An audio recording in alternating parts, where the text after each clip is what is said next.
Yes, Samsung has an Exynos version of the Galaxy S24 Plus and the regular S24.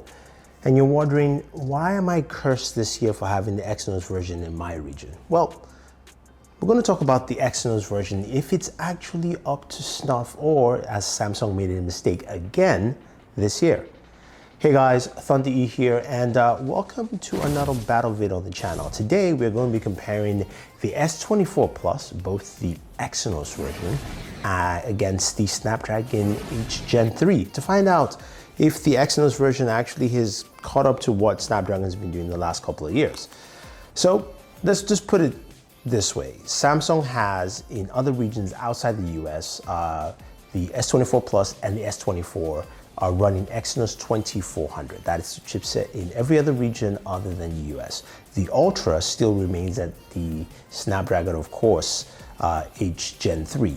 So what's the difference with the Exynos 2400? Is it the same? Is it something else? Or does it actually match what we have here? Now, I just want to point out that the devices are the same. Samsung has the same hardware in terms of the display for both devices, the fingerprint sensor, as well as also just the camera and build. It's just the chip that is different. So to differentiate it here, I do have the orange Exynos version of the S24 Plus with Sukuna as the wallpaper. And then we have Gojo on the cream version here with the Snapdragon 8 Gen 3.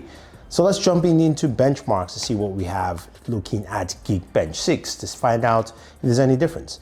So with single core scores, the Exynos racks in at 2,207, which is pretty good compared to the single core of the Snapdragon at 2,322. Multi-core, Exynos is at 6,916, while the Snapdragon is at 7,149. So Snapdragon clearly beats it here, but that's not to say that the Exynos is behind, because I did have lower scores in the past that actually matched or even lower on the Snapdragon. So I would say Exynos is within the range and matches quite well. Then moving over to 3D Mark, let's look at some benchmark scores there. Starting off with Wildlife Extreme. On the Exynos 2400, we have Vulkan scores for Wildlife Extreme at 4,287 compared to 4,892 on the Snapdragon 8 Gen 3.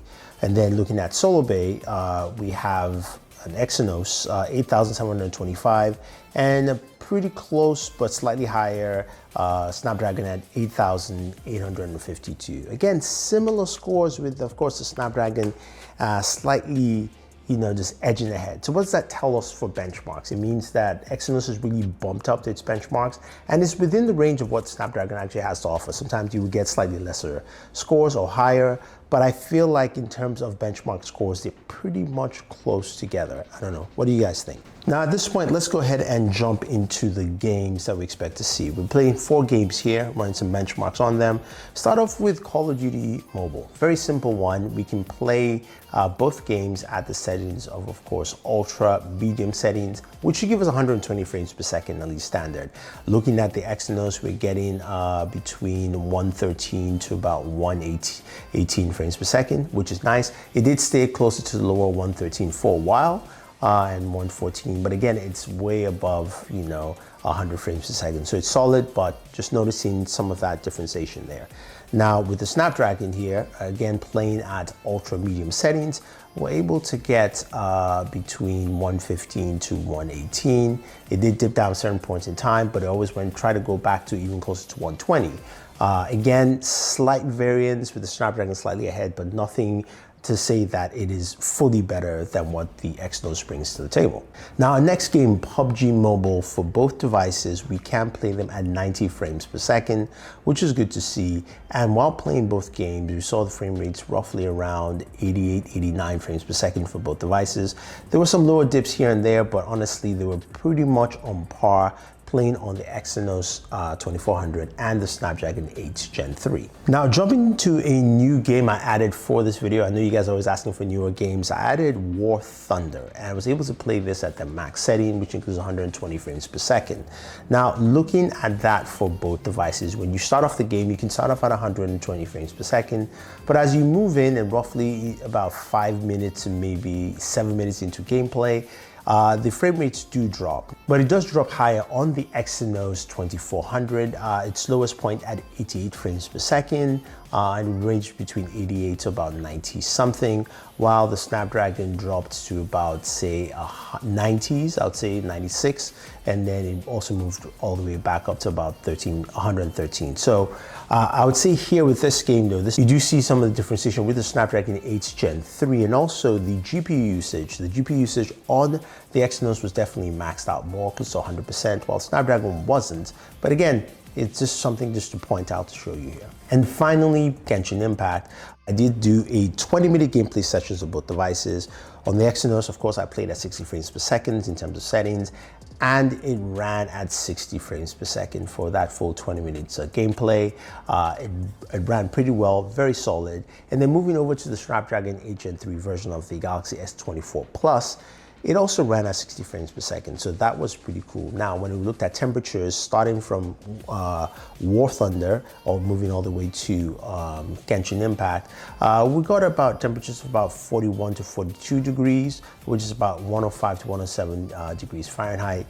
So that was consistent for both devices, which means Samsung's cooling is pretty good at keeping it consistently at the same temperatures for both devices, but also means that the output might be very similar in terms of just internal temperatures you get from either Exynos 2400 or the Snapdragon 8 Gen 3. Now, the next question, of course, you guys will ask is, what about battery life? So I did start both devices at 100%, and we came down to about 53% for the Exynos 2400 and 50% for the Snapdragon 8 Gen 3. Now, as I'm talking to you guys, it actually dipped down to 49% for the Snapdragon 8 Gen 3. Exynos is still at 5300, while both of the devices have pretty much the same task, nothing running other than the benchmarks I did. Now, this was within a 2-hour, 30-minute period of gameplay, and also benchmarking as well. So take that as you will. I'll say Exynos is slightly better, but in terms of battery life, I think they're almost similar in terms of performance. So what does this mean for us here? Honestly, this is pretty good for Exynos and probably pretty good for Samsung, in the sense that the Exynos 2400 performed very similar to the Snapdragon 8 Gen 3 in this test here. Performance was pretty good in terms of the games and game optimizations for at least the games people like to play, whether it's Call of Duty Mobile, PUBG Mobile, Genshin Impact, even something like War Thunder. You're getting very similar results. So I can safely say that if you're in the region where they offer the Exynos 2400, you're actually getting a very solid device gaming-wise, definitely better than what it had in previous years, and also quite comparable to the Snapdragon 8 Gen 3. And you're not getting a chip that you're being suckered out from. So I think the Exynos version this year is a go and a solid chip all around. But guys, what do you guys think? Do you think Exynos is better? Those of you who already have the Exynos version, what are the kind of performances you're seeing in the games you play? Are you seeing better performance? Are you seeing worse? Or do you think it matches to what I have here on screen? So if you have any questions or any comments, let me know. Don't forget to like, share, subscribe, and always enjoy your entertainment.